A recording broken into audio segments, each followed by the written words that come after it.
Hi guys, welcome back to cinema ಕತೆ. ಇವತ್ತು ನಾವು ತೆಲುಗುನಲ್ಲಿ ರೀಸೆಂಟ್ ಆಗಿ ರಿಲೀಸ್ ಆದ ರಕ್ಕಸ ಮೂವಿ ಸ್ಟೋರಿನ ನೋಡೋಣ. ಸೊ ಮೂವಿ ತುಂಬಾ ಇಂಟ್ರೆಸ್ಟಿಂಗ್ ಆಗಿದೆ. ವಿಡಿಯೋನ ಮಿಸ್ ಮಾಡದೆ ಕೊನೆವರೆಗೆ ನೋಡಿ.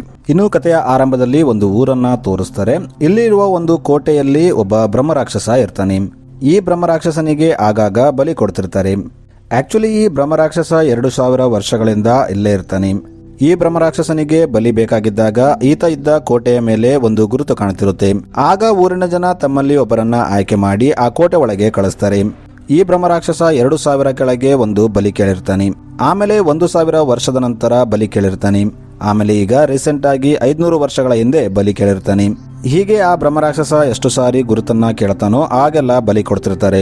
ಹೀಗಿದ್ದಾಗ 500 ವರ್ಷಗಳ ಹಿಂದೆ ಇದ್ದ ರಾಜ ಪ್ರತಾಪ್ ರುದ್ರವರ್ಮ ಈ ಬಲಿಗಳನ್ನ ಹೇಗಾದ್ರೂ ಮಾಡಿ ತಡಿಬೇಕಂತ ಯೋಚನೆ ಮಾಡ್ತಾನೆ ಮತ್ತು ಆ ರಾಕ್ಷಸನನ್ನ ಮುಗಿಸ್ಬೇಕಂತ ಪ್ಲಾನ್ ಮಾಡ್ತಾನೆ.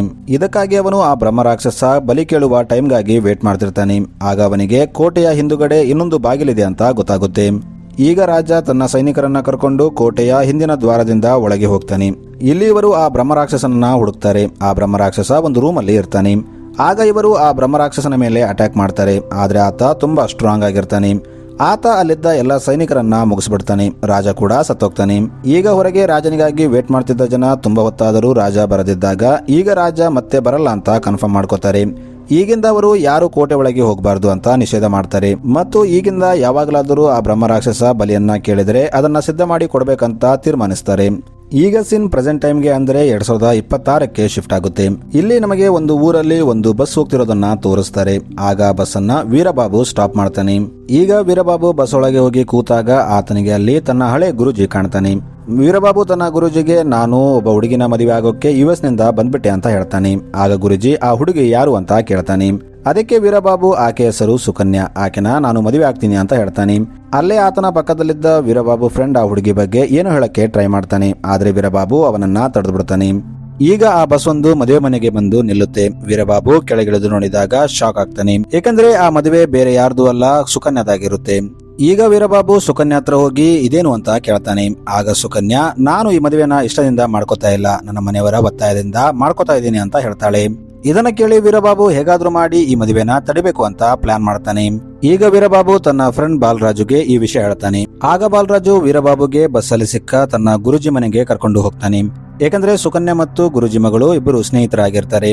ಆಕೆಯಿಂದ ಹೆಲ್ಪ್ ಕೇಳಿ ಈ ಮದುವೆನ ಹೇಗಾದ್ರೂ ಮಾಡಿ ನಿಲ್ಲಿಸಬೇಕು ಅಂತ ಪ್ಲಾನ್ ಮಾಡ್ತಿರ್ತಾರೆ. ಈಗ ಇವರು ಮನೆಯೊಳಗೆ ಗುರುಜಿ ಇದ್ದಿದ್ದರಿಂದ ಹೊರಗೆ ಅವರಿಗಾಗಿ ವೇಟ್ ಮಾಡ್ತಿರ್ತಾರೆ. ಈ ಕಡೆ ಗುರುಜಿ ತನ್ನ ಮನೆಯಲ್ಲಿ ಆ ಊರಿನ ಹಿರಿಯನೊಂದಿಗೆ ಆ ಕೋಟೆ ಬಗ್ಗೆ ಮಾತಾಡ್ತಿರ್ತಾನೆ. ಇದನ್ನ ವೀರಬಾಬು ಮತ್ತು ಬಾಲರಾಜು ಬಗ್ಗೆ ನೋಡ್ತಿರ್ತಾರೆ. ಆಗ ಅಲ್ಲಿ ಸುಬ್ಬು ಬರ್ತಾಳೆ. ಸುಬ್ಬು ಆಕ್ಚುಲಿ ಆ ಗುರುಜಿ ಮಗಳಾಗಿರ್ತಾಳೆ. ಈಕೆ ಇವರಿಗೆ ಇಲ್ಲೇನ್ ಮಾಡ್ತಿದ್ದೀರಾ ಅಂತ ಕೇಳ್ತಾಳೆ. ಆಗ ಬಾಲರಾಜು ಸುಬ್ಬುಗೆ ಎಲ್ಲಾ ವಿಷಯ ಹೇಳ್ತಾನೆ ಮತ್ತು ನೀನೇ ನಮಗೆ ಹೆಲ್ಪ್ ಮಾಡ್ಬೇಕು ಅಂತ ಕೇಳ್ತಾನೆ. ಇಲ್ಲಿ ನಮಗೆ ಇನ್ನೊಂದು ವಿಷಯ ಗೊತ್ತಾಗುತ್ತೆ. ಆಕ್ಚುಲಿ ಸುಬ್ಬು ತಂದೆ ಮತ್ತು ಸುಬ್ಬು ಮನೆಯಲ್ಲಿ ಒಂದು ಬ್ಲಾಕ್ ಮ್ಯಾಜಿಕ್ ಕೂಡ ಇವರು ಮಾಡ್ತಿರ್ತಾರೆ. ಆಗ ಸುಬ್ಬು ಇವರಿಗೆ ಒಂದು ಮಂತ್ರಿಸಿದ ಕಾಡಿಗೆ ಕೊಟ್ಟು ಇದನ್ನ ಸುಕನ್ಯಾ ಸೊಂಟಕ್ಕೆ ಹಚ್ಚಿ ಆಕೆ ನಿನ್ನನ್ನ ಬಿಟ್ಟು ಯಾವತ್ತೂ ಹೋಗಲ್ಲ ಅಂತ ಹೇಳ್ತಾಳೆ. ಅದನ್ನ ತಗೊಂಡು ವೀರಬಾಬು ತುಂಬಾ ಖುಷಿ ಆಗ್ತಾನೆ. ಈಗ ಸುಕನ್ಯಾ ತನ್ನನ್ನ ಬಿಟ್ಟು ಹೋಗಲ್ಲ ಅಂತ ಅನ್ಕೋತಾನೆ. ಈಗ ಬಾಲರಾಜು ಮತ್ತು ವೀರಬಾಬು ಇಬ್ಬರು ಸೇರಿ ಸುಕನ್ಯಾ ಸೊಂಟಕ್ಕೆ ಆ ಕಾಡಿಗೆ ಹಚ್ಚಬೇಕಂತ ಪೂರ್ತಿ ದಿನ ತಿರುಗ್ತಾರೆ. ಆದ್ರೆ ಅದು ಅವರಿಂದ ಆಗಿರಲ್ಲ. ಈಗ ವೀರಬಾಬು ರಾತ್ರಿ ಆದಾಗ ಏನಾದ್ರೂ ಆಗ್ಲಿ ಅಂತ ಅಲ್ಲಿದ್ದ ಜನಸಂದಣಿಯ ನಡುವೆ ಒಂದು ಸೊಂಟಕ್ಕೆ ಕಾಡಿಗೆ ಹಚ್ಚಿಬಿಡ್ತಾನೆ. ಅವನು ಹೊರಗೆ ಬಂದು ತುಂಬಾ ಖುಷಿ ಆಗ್ತಿರ್ತಾನೆ. ಅವನು ತಾನು ಸುಕನ್ಯಾಗೆ ಕಾಡಿಗೆ ಹಚ್ಚಿದ್ದೀನಿ ಅಂತ ಅನ್ಕೋತಾನೆ. ಆದ್ರೆ ಆಕೆ ಹೊರಗೆ ಬಂದಾಗ ಇವರಿಗೆ ಗೊತ್ತಾಗೋದೇನಂದ್ರೆ ವೀರಬಾಬು ಸುಕನ್ಯಾಗೆ ಬಿಟ್ಟು ಸುಕನ್ಯಾ ತಾಯಿಗೆ ಕಾಡಿಗೆ ಹಚ್ಚಿರ್ತಾನೆ. ಇದರಿಂದ ವೀರಬಾಬುಗೆ ತುಂಬಾ ಬೇಜಾರಾಗುತ್ತೆ.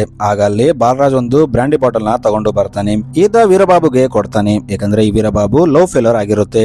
ಈಗ ವೀರಬಾಬು ಅದನ್ನ ಕುಡಿತ ದಾರಿಯಲ್ಲಿ ಒಬ್ಬನೇ ನಡ್ಕೊಂಡು ಹೋಗ್ತಿರ್ತಾನೆ. ಆಗ ಅಲ್ಲಿ ಸುಬ್ಬು ಬರ್ತಾಳೆ. ಸುಬ್ಬು ವೀರಬಾಬುಗೆ ಆಕೆ ಇಲ್ಲಂದ್ರೆ ಇನ್ನೊಬ್ಬ ಒಳ್ಳೆ ಹುಡುಗಿ ನಿನಗೆ ಸಿಗ್ತಾಳೆ, ಈ ರೀತಿ ಕುಡಿದು ಜೀವನ ಹಾಳು ಮಾಡ್ಕೋಬೇಡ ಅಂತ ಹೇಳ್ತಾಳೆ. ಆಗ ಅಲ್ಲಿ ಸುಬ್ಬು ತಂದೆ ಬರ್ತಾನೆ. ಈತ ಸುಬ್ಬಿಗೆ ಈ ಟೈಮಲ್ಲಿ ಈತನ ಜೊತೆ ಏನ್ ಮಾಡ್ತಿದ್ಯಾ, ಬಾ ಮನೆಗೆ ಅಂತ ಕರ್ಕೊಂಡು ಹೋಗ್ಬಿಡ್ತಾನೆ. ಆದ್ರೆ ಸುಬ್ಬು ಅಲ್ಲಿಂದ ಹೋಗ್ತಿದ್ದಾಗ ವೀರಬಾಬುಗೆ ನೀನು ಹೋಗುವಾಗ ರೈಟ್ ಗೆ ಹೋಗು, ಲೆಫ್ಟ್ ಗೆ ಹೋಗ್ಬೇಡ ಅಂತ ಹೇಳ್ತಾಳೆ. ಏಕೆಂದ್ರೆ ಲೆಫ್ಟ್ ಗೆ ಆ ಕೋಟೆ ಇರುತ್ತೆ. ಆದ್ರೆ ವೀರಬಾಬು ದಾರಿಯಲ್ಲಿ ಬರ್ತಿದ್ದಾಗ ತುಂಬಾ ಕುಡಿದಿರ್ತಾನೆ. ಅವನು ನಶೆಯಲ್ಲಿ ರೈಟ್ ಅನ್ಕೊಂಡು ಲೆಫ್ಟ್ ಗೆ ತಿರುಗ್ತಾನೆ. ವೀರಬಾಬು ಆ ಕೋಟೆ ಹತ್ರ ಬಂದಾಗ ಮೇಲಿಂದ ಒಂದು ಉಲ್ಕಾಪಿಂಡ ಹೋಗ್ತಿರುತ್ತೆ. ಇದು ಆ ಬ್ರಹ್ಮರಾಕ್ಷಸನಿಗೆ ಬಲಿ ಕೊಡಬೇಕಾದ ಮೊದಲ ಸಂಕೇತ ಆಗಿರುತ್ತೆ. ಇನ್ನೊಂದು ಕಡೆ ಆ ಊರಿನ ಹಿರಿಯ ತನ್ನ ಮನೆಯಲ್ಲಿದ್ದಾಗ ಅವನ ಅಲ್ಮಾರಿಯಿಂದ ಏನೋ ಸೌಂಡ್ ಬರ್ತಿರುತ್ತೆ. ಆಗ ಆತ ಮೆಲ್ಲಗೆ ಎದ್ದು ಆ ಅಲ್ಮಾರಿ ಸೈಡ್ ಹೋಗ್ತಾನೆ. ಆತ ಅಲ್ಮಾರಿ ತೆಗೆದು ನೋಡಿದಾಗ ಅದರಲ್ಲಿ ಒಂದು ಪೆಟ್ಟಿಗೆ ಇರುತ್ತೆ. ಆತ ಅದನ್ನ ಕೂಡ ಓಪನ್ ಮಾಡಿ ನೋಡ್ತಾನೆ. ಆಗ ಅದರಲ್ಲಿ ಒಂದು ಕೀ ಇರುತ್ತೆ, ಅದು ಮಿಂಚ್ತಿರುತ್ತೆ. ಆಗ ಆತನಿಗೆ ತನ್ನ ತಾತ ಹೇಳಿದ ಮಾತು ನೆನಪಾಗುತ್ತೆ. ಆ ವ್ಯಕ್ತಿಯ ತಾತ ಮೊದಲ ಎಚ್ಚರಿಕೆ ಬಂದಾಗ ಯಾರು ಆ ಕೋಟೆ ಸೈಡ್ ಹೋಗಬಾರ್ದು ಅಂತ ಹೇಳಿರ್ತಾನೆ ಮತ್ತು ಮೂರನೇ ಎಚ್ಚರಿಕೆ ಬಂದ್ರೆ ಖಂಡಿತವಾಗಿ ಬಲಿ ಕೊಡಬೇಕು ಅಂತ ಹೇಳಿರ್ತಾನೆ. ಇನ್ನೊಂದು ಕಡೆ ವೀರಬಾಬು ಆ ಕೋಟೆ ಹತ್ರ ಇರ್ತಾನೆ. ಈತ ಸುಕನ್ಯಾನ ಬೈಕೊಂಡು ಅಲ್ಲೇ ತಿರುಗಾಡ್ತಿರ್ತಾನೆ. ಆಗ ಇಲ್ಲಿ ಏನೋ ಒಂದು ಸೌಂಡ್ ಬರುತ್ತೆ. ಅದನ್ನ ಕೇಳಿ ವೀರಬಾಬು ಭಯಪಡ್ತಾನೆ. ಈಗ ಸೀನ್ ಇಲ್ಲಿಗೆ ಕಟ್ಟಾಗಿ ಮಾರನೇ ದಿನ ಬೆಳಗ್ಗೆ ಶಿಫ್ಟ್ ಆಗುತ್ತೆ. ಇಲ್ಲಿ ಊರಲ್ಲಿ ಆ ಕೋಟೆ ಹತ್ರ ಒಂದು ಡೆಡ್ ಬಾಡಿ ಬಿದ್ದಿದೆ ಅಂತ ಸುದ್ದಿ ಹಬ್ಬಿರುತ್ತೆ. ಆಗ ಊರವರೆಲ್ಲ ಸೇರಿ ಅಲ್ಲಿಗೆ ಬರ್ತಾರೆ. ಆದ್ರೆ ಇಲ್ಲಿ ವೀರಬಾಬು ಕುಡಿದ ನಶೆಯಲ್ಲಿ ಕೆಳಗೆ ಬಿದ್ದಿರ್ತಾನೆ. ಈಗ ವೀರಬಾಬುಗೆ ಎಚ್ಚರಿಕೆ ಆದಾಗ ಅಲ್ಲಿ ಪೊಲೀಸರು ಕೂಡ ಬಂದಿರ್ತಾರೆ. ಯಾಕಂದ್ರೆ ವೀರಬಾಬು ಮುಖದ ಮೇಲೆ ಸೋಮಬಾಬು ಬಟ್ಟೆ ಪೀಸ್ ಬಿದ್ದಿರುತ್ತೆ. ಆಗ ಪೊಲೀಸರು ವೀರಬಾಬುಗೆ ಸೋಮಬಾಬು ಎಲ್ಲಿ 2 ದಿನದಿಂದ ಅವನು ಕಾಣ್ತಾ ಇಲ್ಲ, ಈಗ ನೋಡಿದ್ರೆ ಅವನ ಬಟ್ಟೆ ಪೀಸ್ ನಿನ್ನ ಹತ್ರ ಇದೆ ಅಂತ ಕೇಳ್ತಾನೆ. ಈಗ ಪೊಲೀಸ್ ವೀರಬಾಬುನ ಅರೆಸ್ಟ್ ಮಾಡಿ ಎನ್ಕ್ವೈರಿ ಮಾಡೋಕೆ ಸ್ಟೇಷನ್ಗೆ ಕರ್ಕೊಂಡು ಹೋಗ್ಬೇಕು ಅಂತ ಅನ್ಕೋತಾರೆ. ಆಗ ಅಲ್ಲಿದ್ದ ಜನ ಕೋಟೆ ಹತ್ರ ನಡೆಯುವ ಘಟನೆಗಳನ್ನ ನೀವು ನೋಡಬಾರ್ದು, ಅದನ್ನ ಪರಶುರಾಮ್ ಅವರು ಬಗೆಹರಿಸ್ತಾರೆ ಅಂತ ಹೇಳಿ ಈತನನ್ನ ಪರಶುರಾಮ್ ಹತ್ರ ಕರ್ಕೊಂಡು ಹೋಗ್ತಾರೆ. ಇಲ್ಲಿ ಪರಶುರಾಮ್ ವೀರಬಾಬುನ ಚೆನ್ನಾಗಿ ಎನ್ಕ್ವೈರಿ ಮಾಡಿ ಸೋಮಬಾಬು ಎಲ್ಲಿ ಅಂತ ಕೇಳ್ತಾನೆ. ಆದ್ರೆ ವೀರಬಾಬು ನನಗೆ ಸೋಮಬಾಬು ಯಾರು ಅಂತ ಗೊತ್ತಿಲ್ಲ, ಅವನನ್ನ ನಾನೇನು ಮಾಡ್ಲಿ ಅಂತ ಕೇಳ್ತಾನೆ. ಆಗ ಪರಶುರಾಮ್ ಹಾಗಾದ್ರೆ ನೀನು ಕೋಟೆ ಹತ್ರ ಯಾಕೆ ಹೋದೆ ಅಂತ ಕೇಳ್ತಾನೆ. ಆಗ ಅಲ್ಲಿ ಸುಬ್ಬು ಬಂದು 2 ದಿನದಿಂದ ಕಾಣದೇ ಇರೋ ಸೋಮಬಾಬುನ ನಿನ್ನೆ ಬಂದ ವೀರಬಾಬು ಹೇಗೆ ಕೊಲ್ತಾನೆ ಅಂತ ಕೇಳ್ತಾಳೆ. ಈಕೆ ವೀರಬಾಬುಗೆ ಸಪೋರ್ಟ್ ಆಗಿರ್ತಾಳೆ. ಆಗ ಪರಶುರಾಮ್ ಸೋಮಬಾಬು ಎಲ್ಲಿದ್ದಾನೆ ಅಂತ ಗೊತ್ತಾಗೋವರೆಗೂ ವೀರಬಾಬು ಆ ಸೋಮಬಾಬು ಕುಟುಂಬಕ್ಕೆ ಡೈಲಿ 250 ರೂಪಾಯಿಗಳ ಪರಿಹಾರವನ್ನ ಕೊಡಬೇಕು ಅಂತ ಹೇಳ್ತಾನೆ.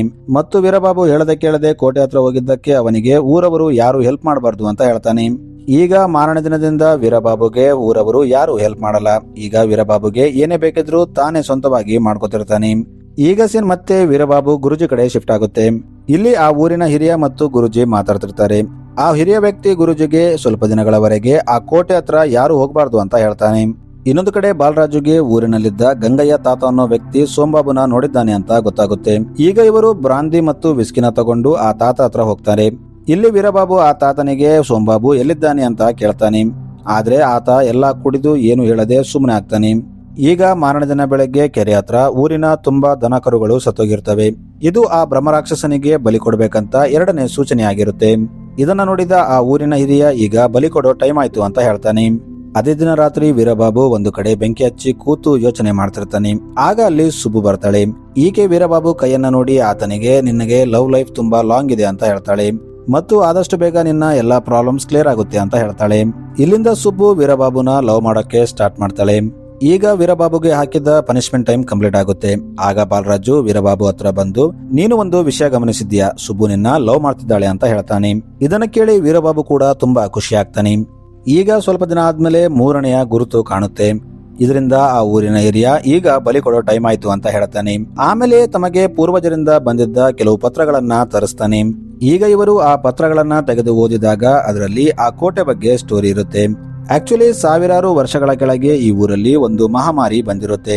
ಆಗ ಆ ಊರಲ್ಲಿದ್ದ ಒಬ್ಬ ರಾಜ ಶುದ್ರ ಪೂಜೆಗಳನ್ನ ಮಾಡಿ ಒಬ್ಬ ರಾಕ್ಷಸನ ಅಲ್ಲಿ ಕರೆದಿರ್ತಾನೆ.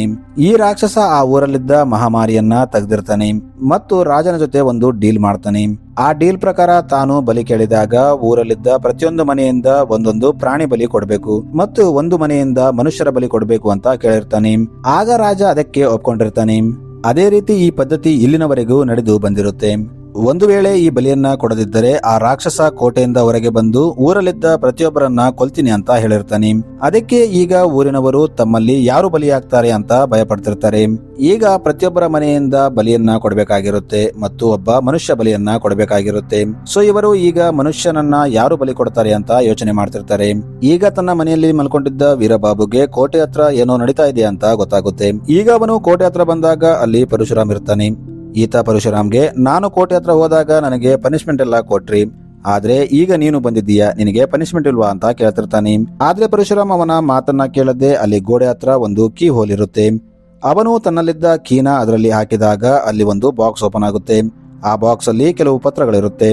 ಆ ಪತ್ರದಲ್ಲಿ ಬ್ರಹ್ಮರಾಕ್ಷಸನಿಗೆ ಬಲಿ ಕೊಡಬೇಕಾದ್ರೆ ಎಂತ ಮನುಷ್ಯನನ್ನ ಆಯ್ಕೆ ಮಾಡಬೇಕು ಅಂತ ಬರೆದಿರುತ್ತೆ. ಈಗ ಮಾರನೇ ದಿನದಿಂದ ಆ ಊರಿನ ಸುತ್ತ ಒಂದು ಇನ್ವಿಸಿಬಲ್ ಸೀಲ್ ರೆಡಿ ಆಗಿರುತ್ತೆ.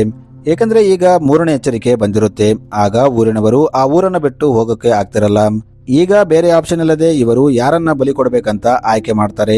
ಆಗ ಗುರುಜಿ ಮದುವೆ ಆಗದೆ ಸಿಂಗಲ್ ಆಗಿರೋ ಯಾವ ಜವಾಬ್ದಾರಿ ಇಲ್ಲದಿರೋ ವ್ಯಕ್ತಿನ ಆಯ್ಕೆ ಮಾಡಬೇಕು ಅಂತ ಹೇಳ್ತಾನೆ. ಈಗ ಇವರು ಒಬ್ಬ ವ್ಯಕ್ತಿಯನ್ನ ಆಯ್ಕೆ ಮಾಡಿ ಅವನ ಹೆಸರನ್ನ ಅನೌನ್ಸ್ ಮಾಡ್ತಾರೆ. ಇದನ್ನ ಕೇಳಿ ಬಾಲರಾಜು ವೀರಬಾಬು ಹತ್ರ ಓಡಿ ಬರ್ತಾನೆ. ಇಲ್ಲಿ ವೀರಬಾಬು ಬಾಲರಾಜುಗೆ ನನಗೆ ಗೊತ್ತಿತ್ತು, ಈ ಊರಿನವರು ನನ್ನ ಮೇಲೆ ದ್ವೇಷ ಇಟ್ಕೊಂಡಿದ್ದಾರೆ, ಅದಕ್ಕೆ ನನ್ನ ಹೆಸರೇ ಕೂಗಿದ್ದಾರಲ್ಲ ಅಂತ ಕೇಳ್ತಾನೆ. ಆದ್ರೆ ಬಾಲರಾಜು ಇಲ್ಲ, ಅವರು ಗಂಗಯ್ಯ ತಾತನ ಹೆಸರನ್ನ ಕೂಗಿದ್ದಾರೆ ಅಂತ ಹೇಳ್ತಾನೆ. ಇದನ್ನ ಕೇಳಿ ವೀರಬಾಬು ಅದೇಗಾಗುತ್ತೆ, ನನಗೆ ಸಾಕ್ಷಿ ಇರೋದು ಅವನೊಬ್ಬನೇ, ಅವನಿಗೆ ನಾನು ಏನಾಗೋಕೆ ಬಿಡಲ್ಲ, ಅವನನ್ನ ಕಾಪಾಡ್ತೀನಿ ಅಂತ ಹೇಳ್ತಾನೆ.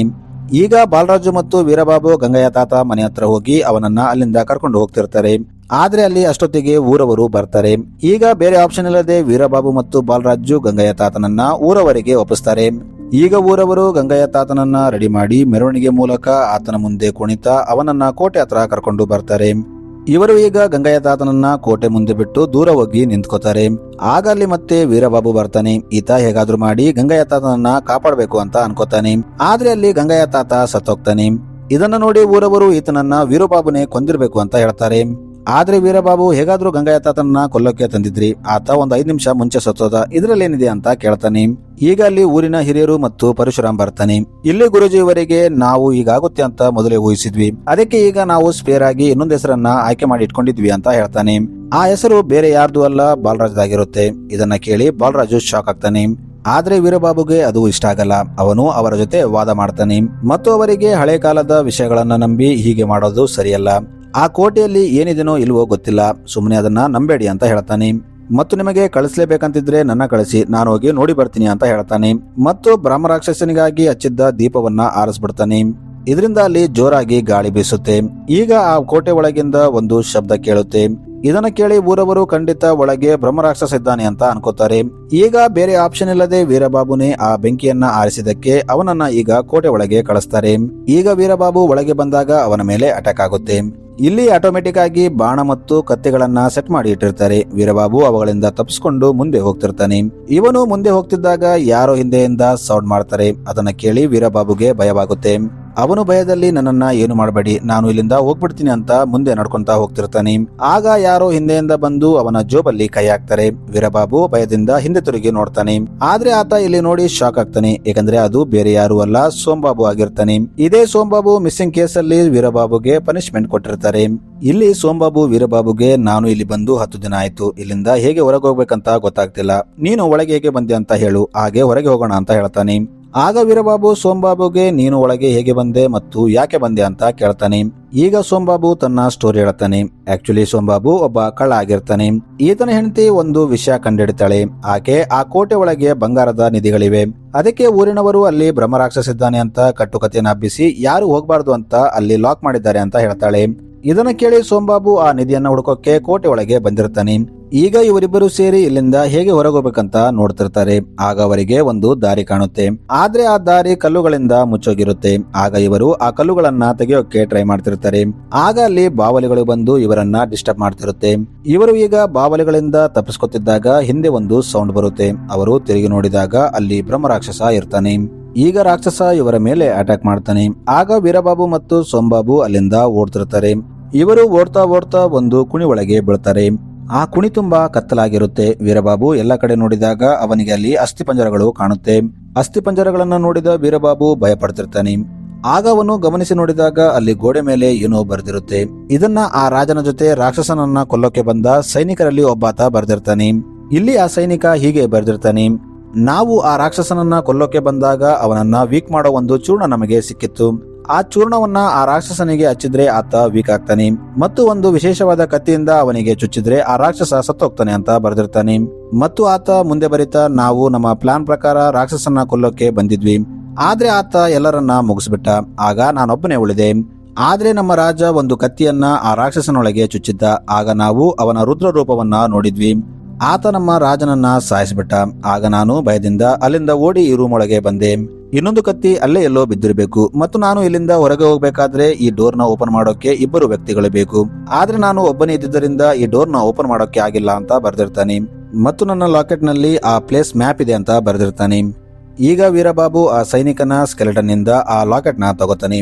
ಈತ ಅದನ್ನ ಓಪನ್ ಮಾಡೋಕೆ ತುಂಬಾ ಟ್ರೈ ಮಾಡ್ತಾನೆ, ಆದ್ರೆ ಅದು ಇವನಿಂದ ಆಗ್ತಿರಲ್ಲ. ಇನ್ನೊಂದು ಕಡೆ ಸುಬ್ಬುನ ತೋರಿಸ್ತಾರೆ. ಈಕೆ ತಂದೆ ಈಕೆಯನ್ನ ಒಂದು ರೂಮ್ ಅಲ್ಲಿ ಲಾಕ್ ಮಾಡಿರ್ತಾನೆ. ಏಕೆಂದರೆ ಸುಬ್ಬು ಆ ಪತ್ರಗಳಲ್ಲಿ ಎರಡನೇ ಮಾರ್ಗವನ್ನ ನೋಡಿರ್ತಾಳೆ. ಅದಕ್ಕೆ ಆಕೆ ಕೋಟೆ ಒಳಗೆ ಹೋಗ್ತೀನಿ ಅಂತ ಹೇಳ್ತಿರ್ತಾಳೆ. ಆದ್ರೆ ಸುಬ್ಬು ತಂದೆಗೆ ಇದು ಇಷ್ಟ ಇರಲ್ಲ. ಅದಕ್ಕೆ ಅವನು ಆಕೆಯನ್ನ ಒಂದು ರೂಮ್ ಅಲ್ಲಿ ಲಾಕ್ ಮಾಡಿ ಆಕೆ ತಮ್ಮನಿಗೆ ಈಕೆಯನ್ನ ಹೊರಗೆ ಬಿಡಬೇಡ ಅಂತ ಹೇಳಿ ಅಲ್ಲಿಂದ ಬೇರೆ ಕಡೆ ಹೋಗ್ತಾನೆ. ಆದ್ರೆ ಸುಬ್ಬು ತಮ್ಮ ತನ್ನ ತಂದೆ ಅಲ್ಲಿಂದ ಹೋದಾಗ ಸುಬ್ಬುನ ಬಿಟ್ಬಿಡ್ತಾನೆ. ಈಗ ಸುಬ್ಬು ಕೋಟೆ ಹತ್ರ ಬಂದಾಗ ಅಲ್ಲಿ ಬಾಲರಾಜು ಇರ್ತಾನೆ. ಈತ ಒಳಗೆ ಹೋಗಕ್ಕಾಗದೆ ಅಲ್ಲೇ ಭಯದಿಂದ ನಿಂತಿರ್ತಾನೆ. ಆಗ ಸುಬ್ಬು ಬಾಲರಾಜುಗೆ ನಮಗೆ ವೀರಬಾಬುನ ಕಾಪಾಡೋಕೆ ಇನ್ನೊಂದು ಮಾರ್ಗ ಇದೆ ಅಂತ ಹೇಳ್ತಾಳೆ. ಈಗ ಆಕೆ ಬಾಲರಾಜುನ ಕರ್ಕೊಂಡು ಒಳಗೆ ಹೋಗ್ತಾಳೆ. ಇವರು ಒಳಗೆ ಬಂದಾಗ ಸ್ವಲ್ಪ ಹೊತ್ತಿಗೆ ಬೇರೆ ಬೇರೆ ಆಗ್ತಾರೆ. ಇನ್ನೊಂದು ಕಡೆ ವೀರಬಾಬು ಮತ್ತು ಸೋಮಬಾಬು ಆ ಲಾಕೆಟ್ ನ ಓಪನ್ ಮಾಡೋಕೆ ಟ್ರೈ ಮಾಡ್ತಿರ್ತಾರೆ. ಆದ್ರೆ ಅದು ಓಪನ್ ಆಗ್ತಿರಲ್ಲ. ಈಗ ಇವರು ಆ ಇನ್ನೊಂದು ಕತ್ತಿಯನ್ನ ಹುಡುಕ್ತಿರ್ತಾರೆ. ಇಲ್ಲಿ ವೀರಬಾಬು ಕತ್ತಿಯನ್ನ ಹುಡುಕ್ತಿದ್ದಾಗ ಸೋಮಬಾಬುಗೆ ತನ್ನ ಲವ್ ಸ್ಟೋರಿ ಹೇಳ್ತಾನೆ. ಆಗ ಅಲ್ಲಿ ಗೆಜೆ ಸೌಂಡ್ ಕೇಳುತ್ತೆ. ವೀರು ಮತ್ತು ಸೋಮಬಾಬು ತಿರುಗಿ ನೋಡಿದಾಗ ಅಲ್ಲಿ ಸುಬ್ಬು ಇರ್ತಾಳೆ. ಈಕೆ ವೀರುಗೆ ನಾವಿಲ್ಲಿಂದ ಹೊರಗೆ ಹೋಗಿ ಮದುವೆ ಆಗಿ ಸೆಟ್ಲ್ ಆಗೋಣ ಅಂತ ಹೇಳ್ತಾಳೆ. ಇದನ್ನ ಕೇಳಿ ವೀರಬಾಬು ತುಂಬಾ ಖುಷಿ ಆಗ್ತಾನೆ. ಆಗ ಅಲ್ಲಿ ಬಾಲರಾಜು ಬರ್ತಾನೆ. ವೀರಬಾಬು ಬಾಲರಾಜನ ನೋಡಿ ಸುಬ್ಬು ನನ್ನನ್ನ ಪ್ರಪೋಸ್ ಮಾಡಿದ್ದಾಳೆ ಅಂತ ಹೇಳ್ತಾನೆ. ಆಗ ಅಲ್ಲಿ ಬಾಲರಾಜು ಹಿಂದೆಯಿಂದ ಸುಬ್ಬು ಬರ್ತಾಳೆ. ಇದನ್ನ ನೋಡಿ ವೀರಬಾಬು ಶಾಕ್ ಆಗ್ತಾನೆ. ಅವನು ತಿರುಗಿ ನೋಡಿದಾಗ ಅಲ್ಲಿ ಒಬ್ಬ ಪಿಶಾಚಿನಿ ಇರ್ತಾಳೆ. ಈಕೆ ವೀರಬಾಬು ಕೈನ ಹಿಡ್ಕೊತಾಳೆ. ಆಗ ವೀರಬಾಬು ಭಯದಿಂದ ಅಲ್ಲಿಂದ ತಪ್ಪಿಸ್ಕೊಂಡು ಇವರು 4 ಜನ ಒಂದು ರೂಮ್ಗೆ ಬರ್ತಾರೆ. ಇಲ್ಲಿ ವೀರಬಾಬು ಸುಬ್ಬುಗೆ ಆ ಕತ್ತಿ ಮತ್ತು ಆ ಚೂರ್ಣ ಬಗ್ಗೆ ಹೇಳ್ತಾನೆ. ಆಗ ಸುಬ್ಬು ನಾನು ಕೂಡ ಅದನ್ನ ಆ ತಾಳಪತ್ರಗಳಲ್ಲಿ ಓದಿದ್ದೆ ಅಂತ ಹೇಳ್ತಾಳೆ. ಆಗ ವೀರಬಾಬು ಸುಬ್ಬುಗೆ ಆ ಲಾಕೆಟ್ ತೋರಿಸಿ ಇದರಲ್ಲಿ ಮ್ಯಾಪ್ ಇದೆ, ಆದ್ರೆ ಇದನ್ನ ಓಪನ್ ಮಾಡೋಕೆ ಆಗ್ತಿಲ್ಲ ಅಂತ ಹೇಳ್ತಾನೆ. ಈಗ ಸುಬ್ಬು ಆ ಲಾಕೆಟ್ ಮೇಲಿದ್ದ ಗುರುತುಗಳನ್ನ ಚೆನ್ನಾಗಿ ಗಮನಿಸಿ ಆ ಲಾಕೆಟ್ ನ ಓಪನ್ ಮಾಡ್ತಾಳೆ. ಅದರ ಒಳಗಿಂದ ಇವರಿಗೆ ಒಂದು ಮ್ಯಾಪ್ ಸಿಗುತ್ತೆ. ಈಗ ಇವರು ಮ್ಯಾಪ್ ನೋಡ್ತಾ ಆ ಪ್ಲೇಸ್ಗೆ ಬರ್ತಾರೆ. ಆದ್ರೆ ಇಲ್ಲಿ ಒಂದು ಸಮಸ್ಯೆ ಇರುತ್ತೆ. ಇಲ್ಲಿ 2 ಸೈಡ್ ಡೋರ್ಗಳಿರ್ತವೆ. ಆ ಡೋರ್ಗೆ ಇದ್ದ ಚೈನ್ ನ ಒಂದೇ ಟೈಮಲ್ಲಿ ಹೇಳಿದ್ರೆ ಮಾತ್ರ ಆ ಡೋರ್ಗಳು ಓಪನ್ ಆಗ್ತಿರುತ್ತೆ. ಆಗ ಇವರು 2 ಟೀಮ್ ಆಗಿ ಡಿವೈಡ್ ಆಗಿ ಒಂದೊಂದು ಡೋರ್ ಹತ್ರ ಹೋಗ್ತಾರೆ. ಆದ್ರೆ ಇವರು ಡೋರ್ ಓಪನ್ ಮಾಡ್ತಿದ್ದಾಗ ಅಲ್ಲಿ ರಾಕ್ಷಸ ಬರ್ತಾನೆ. ಈತ ಇವರನ್ನ ಹಿಡಿಯೋಕೆ ಟ್ರೈ ಮಾಡ್ತಾನೆ. ಹೇಗೋ ಇವರು ಕಷ್ಟಪಟ್ಟು ಆ ರಾಕ್ಷಸನಿಂದ ತಪ್ಪಿಸ್ಕೊಂಡು ಆ ಡೋರ್ ನ ಓಪನ್ ಮಾಡಿ ಆ ಸೈಡ್ಗೆ ಹೋಗ್ತಾರೆ. ಇವರು ಈ ಕಡೆ ಬಂದಾಗ ಇಲ್ಲಿ ಇನ್ನೊಂದು ಡೋರ್ ಇರುತ್ತೆ. ಆದ್ರೆ ಅದು ಓಪನ್ ಆಗಿರುತ್ತೆ. ಈಗ ಇವರು ಒಳಗೆ ಹೋಗಿ ಎಲ್ಲ ಕಡೆ ಆ ಕತ್ತಿನ ಹುಡುಕ್ತಾರೆ. ಆಗ ಸ್ವಲ್ಪ ಹೊತ್ತಿಗೆ ಬಾಲರಾಜುಗೆ ಆ ಕತ್ತಿ ಸಿಗುತ್ತೆ. ಈಗ ಈ 4 ಜನ ಆ ರಾಕ್ಷಸನನ್ನ ಯಾರು ಕೊಲ್ಲಕ್ಕೆ ಹೋಗ್ತಾರೆ ಅಂತ ಜಗಳ ಮಾಡ್ತಿರ್ತಾರೆ. ಆಗ ಅಲ್ಲಿ ರಾಕ್ಷಸ ಬರ್ತಾನೆ. ಈತ ಇವರ ಮೇಲೆ ಅಟ್ಯಾಕ್ ಮಾಡ್ತಾನೆ. ಇವರು ತಪ್ಪಿಸಿಕೊಂಡು ಓಡ್ತಿದ್ದಾಗ ಸುಬ್ಬು ಒಂದು ಕಡೆ ಆ ರಾಕ್ಷಸನ ಕೈಗೆ ಸಿಕ್ಕಿ ಬೀಳ್ತಾಳೆ. ಈಗ ಆ ರಾಕ್ಷಸ ಸುಬ್ಬು ಮೇಲೆ ಅಟ್ಯಾಕ್ ಮಾಡೋಕೆ ಬಂದಾಗ ಈಕೆ ಗೆಜ್ಜೆ ಸೌಂಡ್ ಕೇಳಿ ಆತ ಸುಮ್ಮನಾಗ್ತಾನೆ. ಆಗ ಹಿಂದೆಯಿಂದ ವೀರಬಾಬು ಆ ರಾಕ್ಷಸನಿಗೆ ಚುಚ್ಚಿದ ಇನ್ನೊಂದು ಕತ್ತಿಯನ್ನ ತೆಗಿತಾನೆ. ಇದರಿಂದ ರಾಕ್ಷಸ ಈಗ ವೀರಬಾಬು ಮೇಲೆ ಅಟ್ಯಾಕ್ ಮಾಡೋಕೆ ಹೋಗ್ತಾನೆ. ಆಗ ವೀರಬಾಬು ಆ ರಾಕ್ಷಸನಿಗೆ ಒಂದು ಗೆಜ್ಜೆಯನ್ನ ಕೊಡ್ತಾನೆ. ಇದನ್ನ ನೋಡಿ ಆ ರಾಕ್ಷಸ ಏನೋ ಯೋಚನೆ ಮಾಡ್ತಾ ಸೈಲೆಂಟ್ ಆಗ್ತಾನೆ. ಈಗ ಸ್ಟೋರಿ ಫ್ಲಾಶ್ ಬ್ಯಾಕ್ಗೆ ಹೋಗುತ್ತೆ. ಆಕ್ಚುಲಿ 500 ವರ್ಷಗಳಿಗೆ ಆ ರಾಕ್ಷಸ ಒಂದು ಹುಡುಗಿಯ ಬಲಿಯನ್ನ ಕೇಳಿರ್ತಾನೆ. ಆಗ ಊರವರೆಲ್ಲ ಸೇರಿ ಒಂದು ಸಣ್ಣ ಹುಡುಗಿಯನ್ನ ಆತನಿಗೆ ಕೊಟ್ಟಿರ್ತಾರೆ. ಆದ್ರೆ ಆ ರಾಕ್ಷಸ ಆ ಹುಡುಗಿಯನ್ನ ನೋಡಿ ಆಕೆಯನ್ನ ಸಾಯಿಸಲ್ಲ. ಆಕೆಯನ್ನ ಆತ ಸಾಕೋತಿರ್ತಾನೆ. ಈಗ ಒಬ್ಬ ತಂದೆ ಮಗಳನ್ನ ಸಾಕುವಂತೆ ಆತ ಆಕೆಯನ್ನ ಚೆನ್ನಾಗಿ ನೋಡ್ಕೊತಿರ್ತಾನೆ. ಆಕೆಗೆ ಬೇಕಾದ ಆಟದ ಸಾಮಾನುಗಳನ್ನ ರೆಡಿ ಮಾಡಿ ಕೊಡ್ತಿರ್ತಾನೆ. ಅದೇ ಟೈಮಲ್ಲಿ ಅಲ್ಲಿ ವೀರರುದ್ರ ವರ್ಮ ಬಂದು ತನ್ನ ಸೈನಿಕರೊಂದಿಗೆ ರಾಕ್ಷಸನ ಮೇಲೆ ಅಟ್ಯಾಕ್ ಮಾಡ್ತಾನೆ. ಆ ಅಟ್ಯಾಕ್ ನಲ್ಲಿ ಒಂದು ಬಾಣ ಹೋಗಿ ಆ ಹುಡುಗಿಗೆ ಬೀಳುತ್ತೆ. ಆಕೆ ಅಲ್ಲೇ ಸತ್ತೋಗ್ತಾಳೆ. ಅವಾಗಿಂದ ಆ ರಾಕ್ಷಸನಿಗೆ ಮನುಷ್ಯರಂದ್ರೆ ಆಗ್ತಿರಲ್ಲ. ಅದಕ್ಕೆ ಅವನು ಎಲ್ಲರನ್ನ ಸಾಯಿಸ್ಬೇಕಂತ ನೋಡ್ತಿರ್ತಾನೆ. ಆದ್ರೆ ಈಗ ವೀರು ಆ ಗೆಜ್ಜೆಗಳನ್ನ ಕೊಟ್ಟಿದ್ದಕ್ಕೆ ಅವನಿಗೆ ತನ್ನ ಹಳೆ ಮೆಮೊರೀಸ್ ನೆನಪಾಗುತ್ತೆ. ಅವನು ಅದನ್ನ ನೋಡಿ ಸೈಲೆಂಟ್ ಆಗ್ತಾನೆ. ಈಗ ಅವನು ತನ್ನ ಮಗಳನ್ನ ನೆನೆಸ್ಕೊಂಡು ಅಲ್ಲಿ ಮಾಯವಾಗ್ಬಿಡ್ತಾನೆ. ಈಗ ಇವರು ಇವನಿಗೆ ಮೋಕ್ಷ ಸಿಕ್ಕಿದೆ ಅಂತ ಅನ್ಕೋತಾರೆ. ಈಗ ವೀರಬಾಬುಗೆ ಆ ಗೆಜ್ಜೆ ಮತ್ತು ಆ ಹುಡುಗಿ ಬಗ್ಗೆ ಹೇಗೆ ಗೊತ್ತಾಯ್ತು ಅಂತ ತೋರಿಸ್ತಾರೆ. ವೀರಬಾಬು ಅಲ್ಲಿ ಕತ್ತಿಯನ್ನ ಹುಡುಕ್ತಿದ್ದಾಗ ಅವನಿಗೆ ಸಣ್ಣ ಮಕ್ಕಳು ಆಡೋ ತುಂಬಾ ಗೊಂಬೆಗಳು ಕಂಡಿರುತ್ತೆ. ಆಗ ವೀರಬಾಬು ಆ ರಾಕ್ಷಸನ ಜೊತೆ ಒಬ್ಬ ಮಗು ಇರ್ಬೋದಿತ್ತೇನೋ ಅಂತ ಊಹೆ ಮಾಡ್ತಾನೆ. ಅವನ ಗೆಸ್ ಕರೆಕ್ಟ್ ಆಗಿರುತ್ತೆ. ಸೊ ಈಗ ಈ 4 ಜನ ಅಲ್ಲಿಂದ ಹೊರಗೆ ಬರ್ತಾರೆ. ಸೊ ಮೂವಿ ಇಲ್ಲಿಗೆ ಎಂಡ್ ಆಗುತ್ತೆ. Thanks for watching.